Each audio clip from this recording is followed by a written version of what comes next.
నా పేరు బెన్నీ, పాస్టర్ని, తెలంగాణ ఉపాధ్యక్షుడిని, క్రైస్తవ హక్కుల రక్షణ సమితి.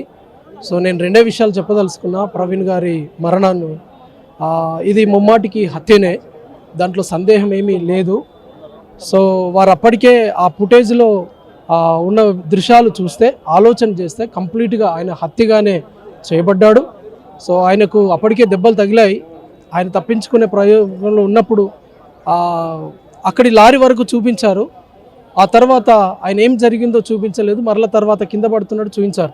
సో నేను ఇప్పుడు ఏమంటున్నానంటే, ప్రభుత్వాలకు డిమాండ్ నేను ఏం చేయబోతున్నానంటే, ఖచ్చితంగా ఆయన మీద యాక్షన్ తీసుకోవాలి. ఎవరైతే ఈ అగత్యానికి ఒడిగట్టారో ప్రభుత్వాలు చిత్తశుద్ధితో యాక్షన్ తీసుకోవాలి. కోసం అంటే ఒక మంచి వ్యక్తిని, ఒక వక్తను మేము కోల్పోయాము. ఇది ఇట్లాగే చూసుకుంటూ పోతే క్రైస్తవ సమాజం ఏమి చేయదులే అనుకుంటే మాత్రం ఇది వాళ్ళ పొరపాటే. ఎందుకోసం అంటే క్రైస్తవ సమాజం ఇంత మట్టికి రోడ్డు మీదకి రాలేదు. ఎన్ని ఇబ్బందులు ఎదురైనా మేముగా శాంతియుతంగా గవర్నమెంట్కి సహకరించాం, పోలీసు వారికి సహకరించాం, ప్రభుత్వాలకు సహకరించాం. అయినప్పటికీ మా సహనాన్ని పరీక్షిస్తే మాత్రం ఇది ఇంతటితో ఆగదని హెచ్చరిస్తూ, ఇంకా ముందు ఏదైనా జరగాలని అనుకుంటే ఖచ్చితంగా దీని మీద పరిణామం ప్రభుత్వమే బాధ్యత వహించాలి.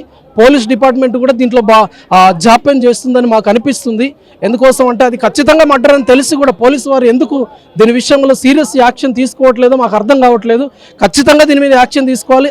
యాక్షన్ తీసుకోకపోతే మరి ఒక ఉద్యమము కూడా ప్రారంభించబడుతుంది. ఇదేదో 4 రోజుల నుండి అయిపోతుందనే ఆలోచన ప్రభుత్వాలు, పోలీస్ డిపార్ట్మెంట్ మర్చిపోవాలి. ఖచ్చితంగా సమన్వయం జరగాలి. భారతదేశం అంటేనే లౌకిక దేశం. ఈ లౌకిక దేశంలో ఇట్లాంటివి జరుగుతున్నప్పుడు ఒక్క మతానికి, ఒక్క వ్యక్తులకు ఎట్లా కొమ్ముగాస్తారు? నేను అంటున్నాను, ఇప్పటికీ రాధా మనోహర్ దాస్ గారిని ఎందుకు అరెస్టు చేయలేదని నేను ముక్కోటి కంఠంతో చూసుకుంటే అడ్వకేట్ ఇజ్రాయెల్ పైన కూడా హత్య జరిగింది. సో దీన్ని ఇలా ఒక్కొక్కటికి జరుగుతూ ఉంది. అంటే క్రైస్తవులు ఇంకేమి చేయలేరు, కొట్టుకుంటూ వెళుతూ ఉంటే వాళ్ళు చూసుకుంటూ వెళుతారు అని ఒక ఆలోచనలు ఉన్నారు. ఆ రోజు ఇజ్రాయెల్ గారి మీద జరిగింది, ఈరోజు ప్రవీణ్ గారి మీద జరిగింది, రేపు ఇంకొకరి మీద కూడా జరుగుద్ది. నేను అంటున్నాను, మా మనోభావాలు దెబ్బతీసి బహిరంగంగా మా సిలువను, మా ప్రభువుని, మేము ఆరాధిస్తున్న దైవాన్ని ఇష్టం వచ్చినట్లుగా బూతులతో ఆయన మాట్లాడుతుంటే ఈరోజు వరకు ప్రభుత్వాలు ఎందుకు మౌనంగా ఉన్నాయి? ఒకవేళ మేము మాట్లాడితే బెదిరింపు కాల్సి వస్తాయి, మేము మాట్లాడితే మమ్మల్ని కొడతారు ఒంటరిగా చూసి. మరి వీళ్ళు ఇంత భయంకరంగా బహిరంగంగా వీడియోలు పెట్టి యూట్యూబ్లలో అప్లోడ్ చేస్తే ప్రభుత్వాలు ఎందుకు దీని మీద యాక్షన్ తీసుకోవట్లేదు? ఎందుకు పోలీస్ డిపార్ట్మెంటు కళ్ళు మూసుకొని ఎందుకు వ్యవహరిస్తుంది?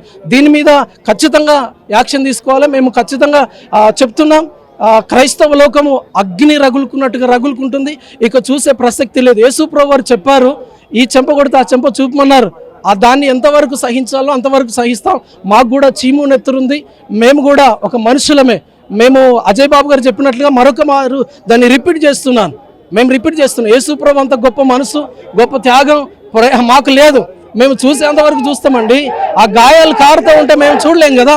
మేము కూడా దాడికి ప్రతిదారి చేయవలసి వస్తుందని డిమాండ్ చేస్తూ ఈ మాటలు నేను ముగిస్తాను. చూస్తుంటే ఈరోజు ఏదైతే ఘటన జరిగినప్పటి నుంచి కొంత సోషల్ మీడియాలో ప్రవీణ్ గారు హిందువులకు వ్యతిరేకంగా, అటు ముస్లింలకు వ్యతిరేకంగా పెద్ద ఎత్తున విమర్శలు చేశారనేది వైరల్ అవుతుంది.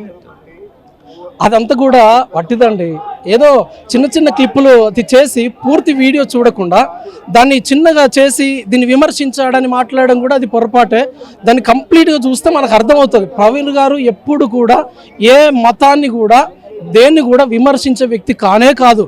అయినా నెమ్మదిగా ప్రతిదాన్ని కూడా విడదీసి ఈ గ్రంథములో ఇలా ఉంది, ఈ గ్రంథములు ఇలా ఉంది, నా గ్రంథం ఇలా బోధిస్తుందని చెప్పాడు తప్ప ఏ గ్రంథమును గురించి కూడా ఆయన వల్గర్గా మాట్లాడిన దాఖలాలు లేవు, వీడియోలు కూడా లేవు. ఒకవేళ అట్లా మాట్లాడి ఉంటే తీసుకురమ్మనండి, నేను అంటున్నాను తీసుకురమ్మనండి. అలా లేవు. చిన్న క్లిప్పులు విడదీసి ఏదో చిన్న మాట, అక్కడ సందర్భం వేరు, వీళ్ళు చిత్రీకరించింది వేరు. ఈ చిత్రీకరించిన దాన్ని పట్టుకొని వీళ్ళు వల్గర్గా మాట్లాడాడు. నేను అంటానండి, మమ్మల్ని భయంకరంగా దూషిస్తున్నారు, తిడుతున్నారు, మా దేవుణ్ణి ఇష్టం వచ్చినట్టు చేస్తున్నారు, మా మరియమ్మ గారిని భయంకరంగా బండబూతులు తిడుతున్నారు. దీని మీద మరి మేమేమి యాక్షన్ తీసుకోవాలి? ఫర్దర్గా మేమేమి యాక్షన్ తీసుకోవాలి? ఈ యాక్షన్ కొరకు ప్రభుత్వాలు సిద్ధంగా ఉన్నాయా అని డిమాండ్ చేస్తున్నాం మేము ప్రభుత్వాలను. ఎందుకు మమ్మల్ని ఇంత భయంకరంగా దూషిస్తూ తిడుతున్నారు?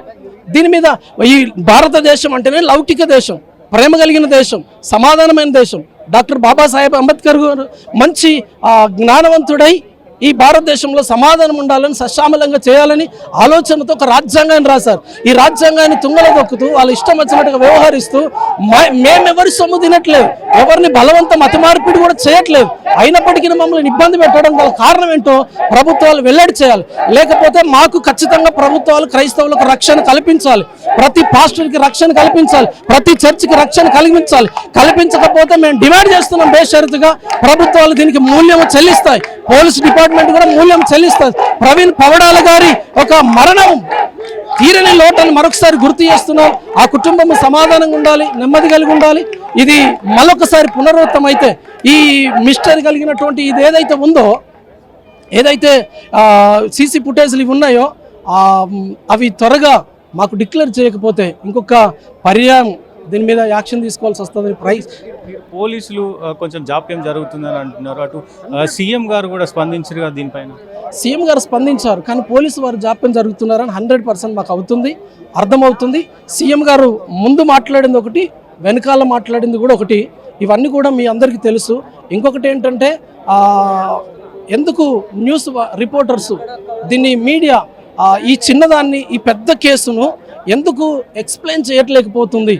చిన్నవి జరిగితే బాగా భూతద్దంలో పెట్టినట్టు చూస్తారు. ఇంత భయంకరమైన ఇష్యూ జరిగితే ఎందుకు మీడియా కూడా దీన్ని చేయలేకపోతుంది, ఎందుకు వాళ్ళని ప్రశ్నించలేకపోతుంది అని ఒక బాధ. ఈ బాధను బట్టి మేము చాలా తీవ్ర దిగ్బంధంలో ఉన్నాం. కాబట్టి ఏ విధము చేతనైనా మరొకసారి మేము డిమాండ్ చేస్తున్నాం ప్రభుత్వాన్ని, ఖచ్చితంగా ఈ దోషులు ఎవరు వారిని పట్టుకోవాలి, కఠినంగా శిక్షించాలి. మరొకసారి ఇలాంటి పునరావృతం కాకుండా జాగ్రత్త పడాలని నేను తెలియజేస్తాను. Thank you. సో పెద్ద ఎత్తున ఇక్కడైతే ప్రవీణ్ గారిని చివరిసారిగా చూడడానికి లక్షల మందిలో ఇక్కడికి తరలి వస్తున్నారు. క్యూ లైన్లో అందరూ కూడా వెయిట్ చేస్తూ ఇది ఏదైతే జరిగిందో ఇది కంప్లీట్గా ఇది ప్లాన్ చేసి ఇది చేశారని చెప్పేసి కూడా వీళ్ళు చెప్తా ఉన్నారు. క్రైస్తవులు పెద్ద ఎత్తున విమర్శలు చేస్తూ ఉన్నారు ప్రభుత్వాల పైన. ఇటు తెలంగాణ ప్రభుత్వం కావచ్చు, అటు ఏపీ ప్రభుత్వం కావచ్చు నిర్లక్ష్యం చేస్తుంది, క్రైస్తవుల పట్ల ఇది చేయట్లేదు అని చెప్పి విమర్శిస్తూ ఉన్నారు. చాలా అనుమానాలు అయితే కనబడతా ఉన్నాయి. ఆ బండి వెళ్ళిన తీరు కావచ్చు, హెడ్లైట్ లేకపోవడం కావచ్చు. సో ఇవన్నీ పోలీసులకు కనిపించట్లేదా, మరి ఏం దర్యాప్తు చేస్తున్నారు అనే వాదనలు కూడా ఇక్కడ వినబడతా ఉన్నాయి.